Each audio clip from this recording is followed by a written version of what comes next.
নমস্কার বন্ধুরা, welcome to CS Xenix Bengal YouTube channel. আজকের ভিডিওতে আমরা কথা বলবো কম্বিনেশন অ্যান্ড পারমুটেশন নিয়ে। তো ফার্স্টে আমরা শুরু করব কম্বিনেশন দিয়ে। পারমুটেশন হয়তো আজকের ভিডিওতে আমরা নাও যেতে পারি, বাট কম্বিনেশন তো ডেফিনেটলি আজকে আমরা কমপ্লিট করব। কম্বিনেশন কনসেপ্টটা কি, ব্যাপারটা একটু বুঝি। কম্বিনেশন হচ্ছে, ধরো আমার কাছে এনখানা অবজেক্টস আছে, ঠিক আছে।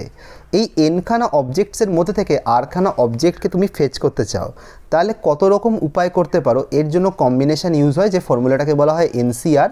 এনসিআরের ফর্মুলা হচ্ছে N factorial divided by R factorial into N minus R factorial. যারা ফ্যাক্টোরিয়াল কাকে বলে জানো না, তাদের বলি এক্স ফ্যাক্টোরিয়াল এর মানে হচ্ছে এক থেকে এক্স অবধি যাবতীয় সংখ্যার গুণফল। তার মানে ডেফিনেটলি এন ফ্যাক্টোরিয়াল মানে কি এক থেকে এন অবধি যাবতীয় যে সংখ্যা আছে তার গুণফল।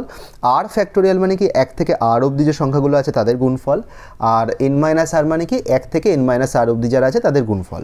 এখন দেখো, কম্বিনেশন পড়তে গেলে যে জিনিসগুলো, যে ছোটো ছোটো মানে জিনিসগুলো জানা দরকার, সেটা হচ্ছে দেখো এনসিআরের যে ফর্মুলাটা লেখা রয়েছে, বেসিক্যালি এনসিআর মানেও যা, এনসি এন মাইনাস আর মানেও তাই। তার মানেটা কি, এক্সাম্পল হিসেবে বলি, ধরো 5c2, এটা মানেও যা। 5c 5 মাইনাস 2 করলে কত হয় 3, সেটা মানেও তাই। এটা হচ্ছে কম্বিনেশনের বেসিক গল্প। কম্বিনেশন এনসি আর মানেও যা, এনসি এন মাইনাস আর মানেও কিন্তু তাই।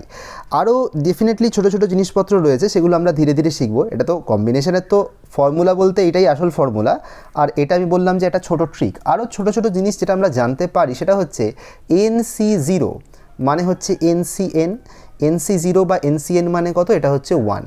আবার NC1 বা NCN মাইনাস 1, এটার মানে হচ্ছে N। এই জিনিসগুলো অবশ্যই আমরা জেনে রাখলে আমাদের পক্ষে ভালো হবে, যাতে আমরা একবারে অ্যান্সার করতে পারি। এবার আমরা কম্বিনেশনের এক্সাম্পল কীভাবে দেখবো, চলো আমরা কয়েকটা এক্সাম্পল ম্যাথ নিয়ে এটাকে সলভ করে দেখি। তো চলো এই এক্সাম্পলটাকে দেখে নিই। এবং 5 red balls, how many ways you can pick 2 red balls. তাহলে তোমার কাছে আছে কটা বল, 5টা রেড বল। তুমি পিক করতে চাও কজনকে, 2টো রেড বল। তাহলে তুমি কত রকমভাবে পিক করতে পারো, 5c2। চলো আর একটা এক্সাম্পল দেখে নিই। Among 6 blue balls, how many ways you can pick 3 blue balls. তাহলে তোমার কাছে ব্লু বল আছে কটা, 6টা, আর তুমি তুলবে কজনকে, 3 জনকে। তাহলে হয়ে গেল কি 6c3। খুব সোজা অঙ্ক। এইবার এই প্রবলেমটা দেখো। Among 5 red and 6 blue balls, how many ways you can pick 2 red and 3 blue balls? তার মানে তোমার কাছে 5টা রেড বল আছে, যার মধ্যে থেকে তুমি 2জনকে পিক করবে। 6টা ব্লু বল আছে, যাদের মধ্যে তুমি 2-3জনকে মানে পিক করবে। কিন্তু এখানে মধ্যেখানে দেখো বলা রয়েছে অ্যান্ড। যখনই এরকম অ্যান্ড দেওয়া ক্লজ থাকবে, তখন বুঝবে এই ধরনের মানে এই ধরনের ইন্ডিপেন্ডেন্ট কেস। কারণ ইন্ডিপেন্ডেন্ট কেস কেন বলছি, রেড বল তোলার সাথে ব্লু বল তোলার কোনো সম্পর্ক হয় না। তো এই ইন্ডিপেন্ডেন্ট কেসগুলোর মধ্যে এদের মধ্যে কি হবে, গুণ হবে। যদি এখানে অর থাকতো তাহলে আমি যোগ করতাম। অর কিভাবে নিতে পারি সেটাও আমি তোমাকে একটা এক্সাম্পলের মাধ্যমে দেখাচ্ছি। তো চলো এই প্রবলেমটা দেখি। Among 5 red balls, how many ways you can pick at least 2 red balls. তার মানে তোমার কাছে 5টা রেড বল আছে, তো তুমি 2 অথবা তার বেশি রেড বলকে চুজ করতে পারো। তো কত রকমভাবে চুজ করতে পারো, হয় তোমার নাম্বার অফ রেড বলস 2টো হবে, নয়তো সেটা 3টে হবে, নয়তো সেটা 4টে হবে, নয়তো সেটা 5টা রেড বল হবে।